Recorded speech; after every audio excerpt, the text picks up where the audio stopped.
Well, good morning, folks. I'm in Sulphur, Oklahoma, and came through here, and I was wondering, it looks like there's two downtowns, and I was kind of curious of why it looks like there's two downtowns.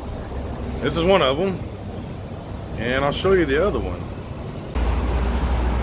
So the story goes, this was once two cities, East Sulphur and West Sulphur, so this one wasn't quite as prevalent as the other one. We'll go check that one out.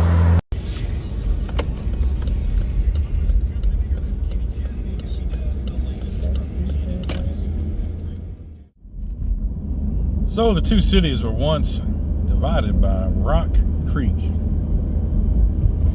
This creek here. So here's the other downtown. It's much more defined than the other one, but I could tell it looked like two downtowns. I was wondering why. A little research, we found out.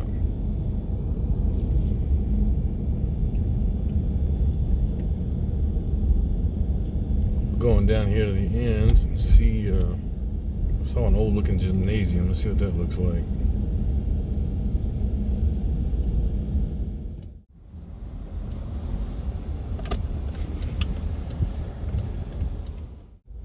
So the building I saw there is the American Legion Hall. Pretty cool looking old building.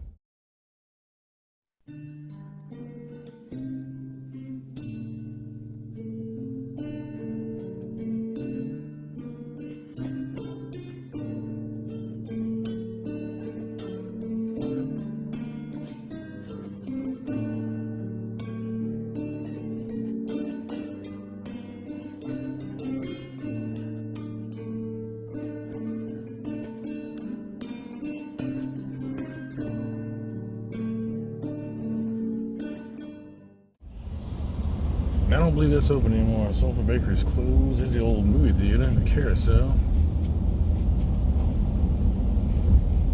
Up here is the Artesian Hotel and Casino.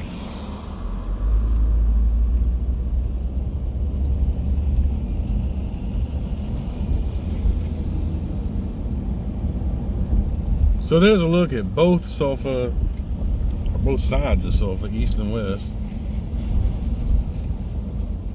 Oklahoma.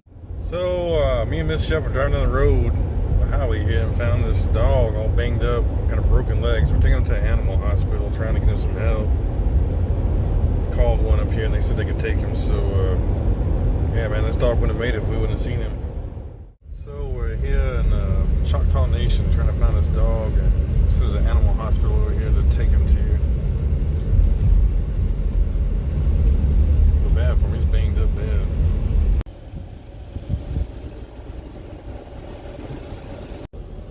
Okay, so Mrs. Chef's very sad. We dropped the dog off here, and how much was it? $150, and they're gonna find him a home. They're gonna treat him and find him a home, so that's good. We did our part. Mrs. Chef's very sad. She wants to take him home when he's better, but we aren't gonna have a home after next week, so it's impossible. Well, folks, we finally made it home. It's kind of a interesting day. It's about it's a lot later than I expected to be home, but we're driving down this long stretch of road, kind of in between. It's kind of the middle of nowhere. It's Oklahoma's got different nations inside of it, the Indian reservation nations and all, but so it's kind of between the Chickasaw and the Choctaw Nation. So we're driving down this road, very narrow 2-lane road, and I had enough of a ditch where I get out of traffic, but not much. Well, we're driving, I see this dog hobbling across the road, and I'm like, damn, that dog got ran over, and nobody even stopped to see if he's okay or what. So his leg was dangling and all mangled, and so we did like a tourniquet thing, and you know, we started calling. First of all, we were on the side of the road, and we're calling like animal control for the nearest town, and they said, oh, we're closed on Friday. We ain't coming out to do nothing. So then we called the shelter, and they said, we don't do anything. We're full. Now I said, well, what are we supposed to do with a dog that's obviously beat the shit here, you know, and it's going to die if something ain't done? So we ended up calling into the next bigger town, and they said, yeah, bring him to the animal hospital. So we get there, and they're like, we don't take stray dogs. Someone's got to pay for this. And we're like, well, how much is it going to be? So we ended up negotiating the price down because they ain't want a dog. We're just trying to do the right thing here. And they charge $150, and they're going to take care of him and give him to there's a rescue place in town they were going to send the dog to once he's healed. So that was good. I felt good about doing that. I can't stand it. I mean, that dog would have died. There's no doubt about it. And it was thirsty. It had been hit for some time. And its paw was just dangling. I mean, it was a sad scene, you know. I couldn't sit there and let a dog go through that. So I told Mrs. Chef, I said, I don't know what's going to happen. I don't know if this dog's going to make it or not, but we're going to try. And if they euthanize them, then that's better than being laid out here on the road starving and dying of dehydration. But they said they could save him, and they're going to send him to a place to be adopted once he's better. So I feel good about that. Mrs. Sheffield was good about that. She wanted to keep the dog, of course. So she got attached to it, you know, taking care of it on the way to the hospital there. So, but we're selling a house, and I'm not going to have a home for that dog right now. So couldn't do that. So it's the next day here, and it's dinner time. Got some egg noodles going here. What I'm going to do is make it real easy. Chicken a la king from a can, Swanson. Drain this off, dump it in there, and have dinner.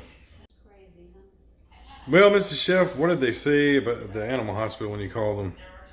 They said he was doing good. He had a broken leg, and they were going to cast it or Yeah, fix it. that's pretty obvious. And they treated his skin and gave him some fluids, and I think they've already found a home for him. Perfect. So our good deed, hopefully don't go unpunished.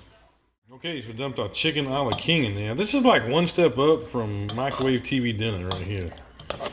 It's about as good as it gets. Look at that gelatinous goodness. Don't that look good?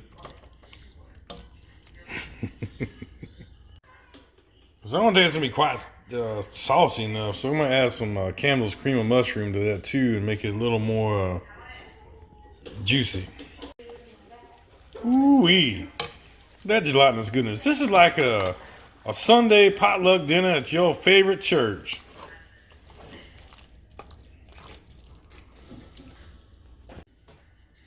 So that's a little thick there. We're going to add a little milk to it here.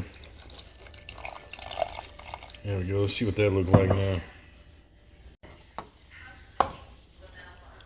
Now, you know damn well your aunt or your granny done made this shit for her Sunday social potluck dinner.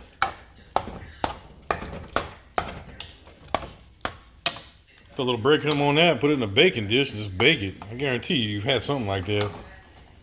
Guarantee. Some revival, something like that.